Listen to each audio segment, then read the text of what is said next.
course, Xbox's acquisition of Activision Blizzard is the largest story right now, but Activision Blizzard are still going to be operating as an independent company, at least for a few months more, and what goes on with them is still going to be a relevant thing.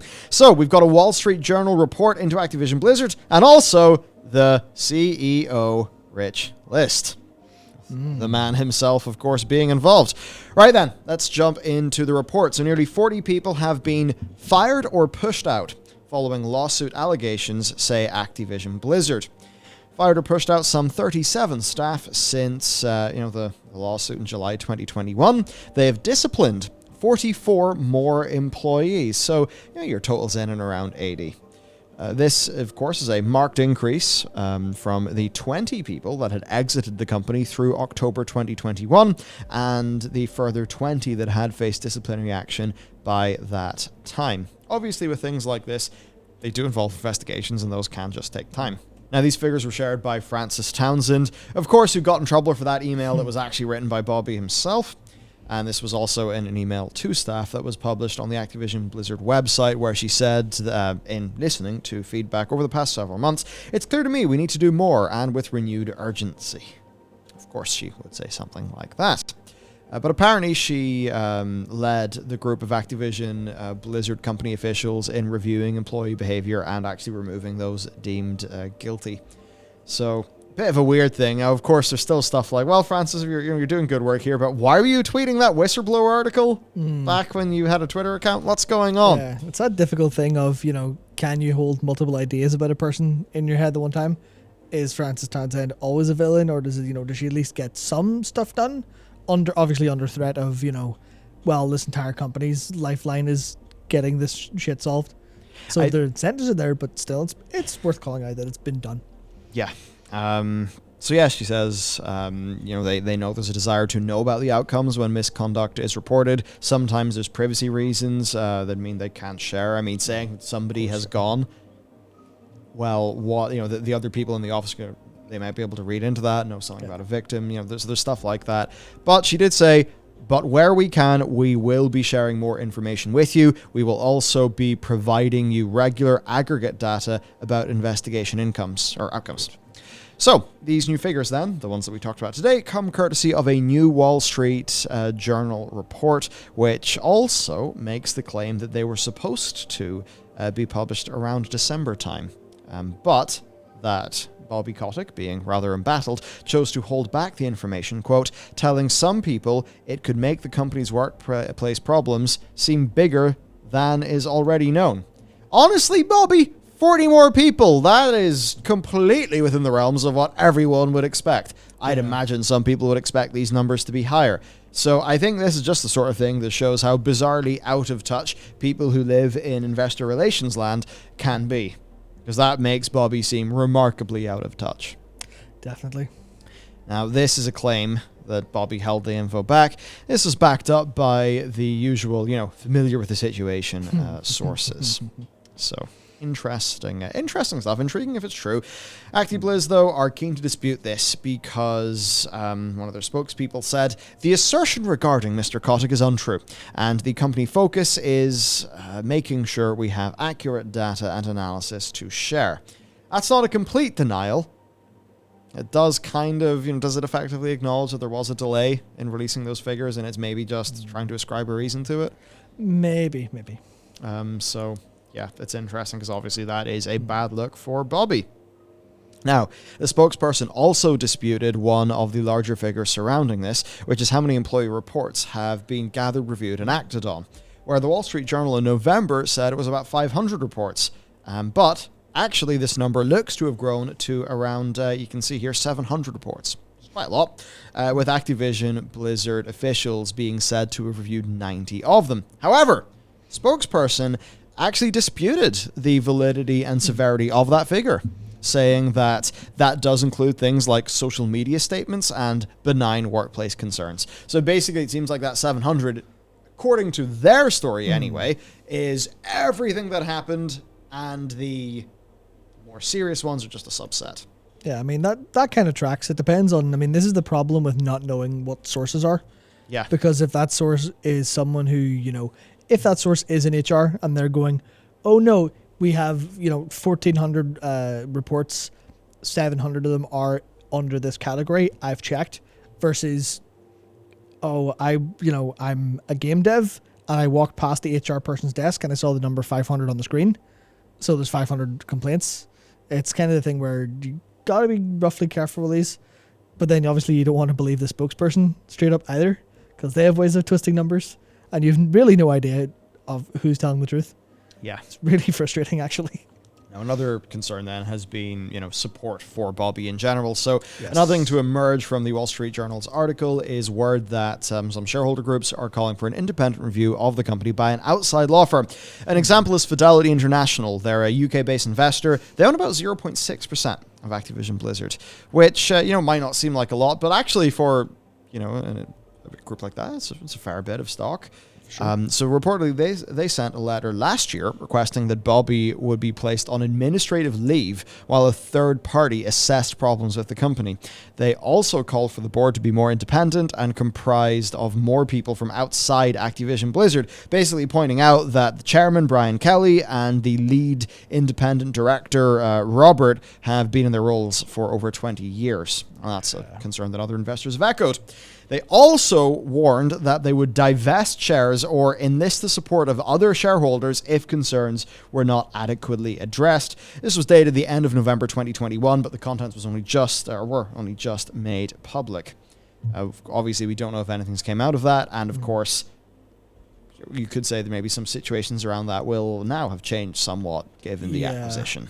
Certainly. I mean, the thing about Bobby having so much support from the board, saying, the board's support for Bobby is unchanged. It is pleased with the commitment and leadership Bobby has demonstrated so far. Certainly makes one think that obviously everyone's saying the Xbox acquisition, he'll that's him gone, right? There's no way he'll hang around and have a boss because he hasn't had one for most of 30 years. There's no way he'll deal with that. But I feel like obviously he can leave of his own volition. But if the board of directors still hold positions and still hold sway, then there's a decent chance he'll hang on for a while yet. Yeah. So, overall, issues had been piling up for Activision Blizzard. It's probably awkward for Microsoft, all things considered. Then another previously unreported bit of info was the New York State comptroller asks the company to give us answers, but we are keeping all other options open to address these troubling allegations. So, again, haven't they responded to that letter? What's going on?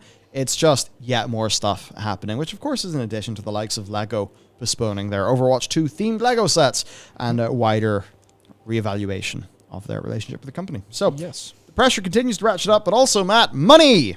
Money, too much of it. Yeah, so we got a bit of a look into Bobby Kotick's compensation package because of a juicy new CEO rich list compiled by Games One.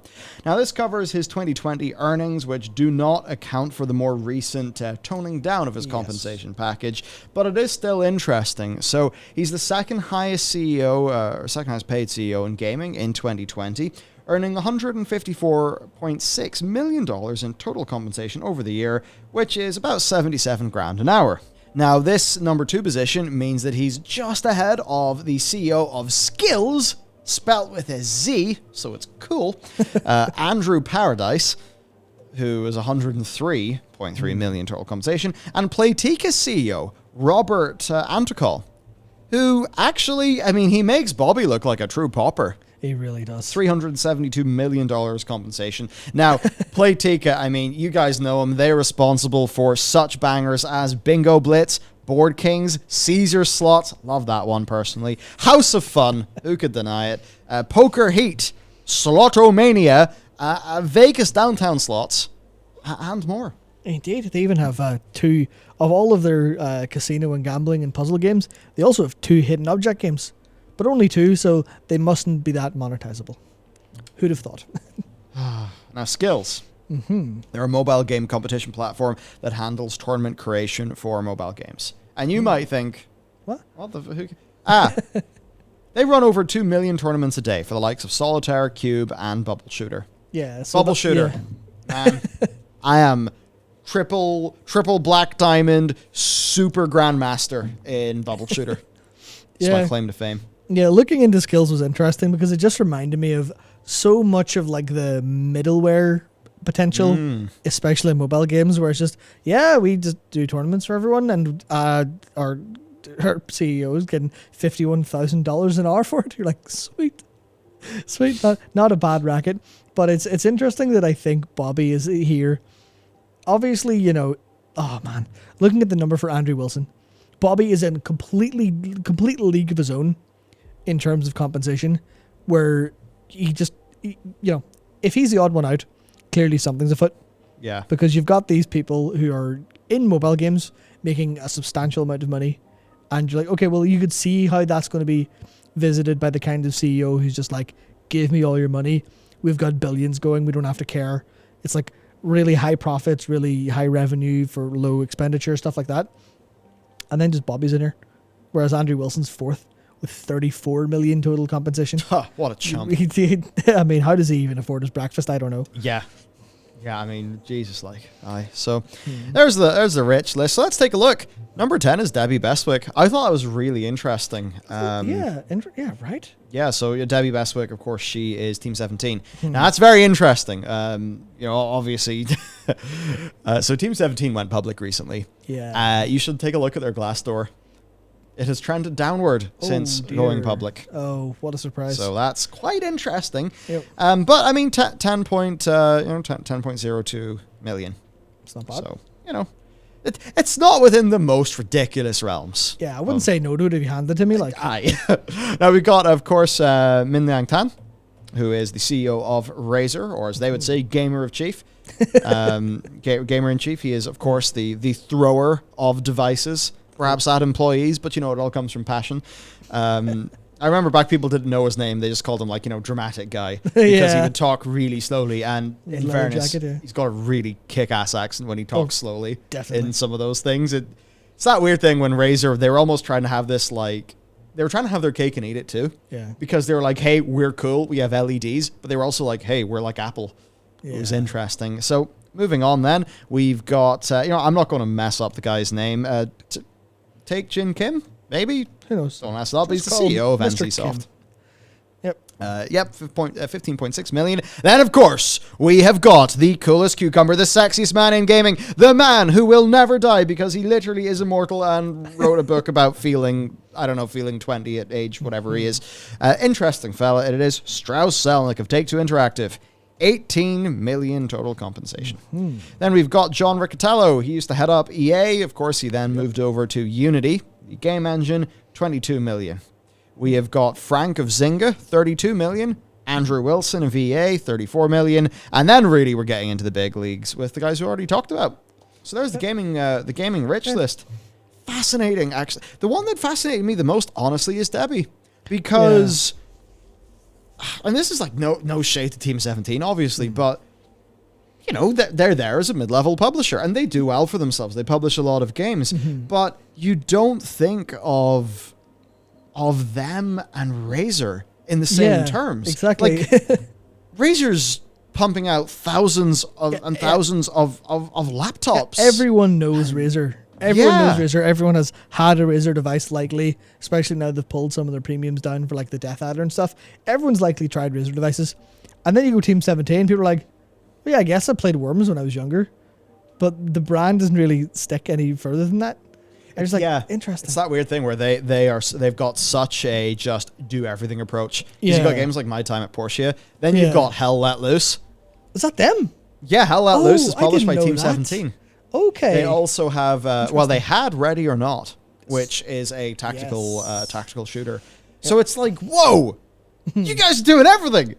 So I wonder, but yeah, interesting. Very interesting indeed. So fun taking a look at the CEO compensation as per that publication, Games One. I think there are two things I wanted to point out looking at this list. One, which is now very, very funny. Robert Kotick, obviously, in number 2. His boss nowhere on the list. Yes. Phil Spencer does not earn enough to be the top 10 of gaming CEOs, despite ostensibly having control over most of gaming at this point in time. So I thought that was a particularly interesting one to see. Obviously, accounting for Bobby's now compensation, he's probably a lot lower, considering he's now taking the minimum allowed salary, as well as stock options and stuff. The other one I thought was interesting was kind of the same vein.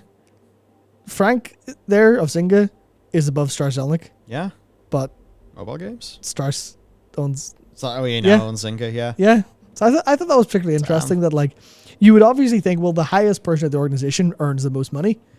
But in this kind of weird acquisition-y era and brands colliding, not necessarily. Yeah, and of course, do remember this, like, I mean, this doesn't cover private companies or, Yeah. so, like, we don't know what, say, was it Nicola Laurent? Oh, yeah, I've read, yeah. We don't know what he earns. We Yes. don't know what the Sween. Oh, yeah. Don't know what he earns. So, this is just the publicly traded companies where we have the info. But nonetheless, it is interesting.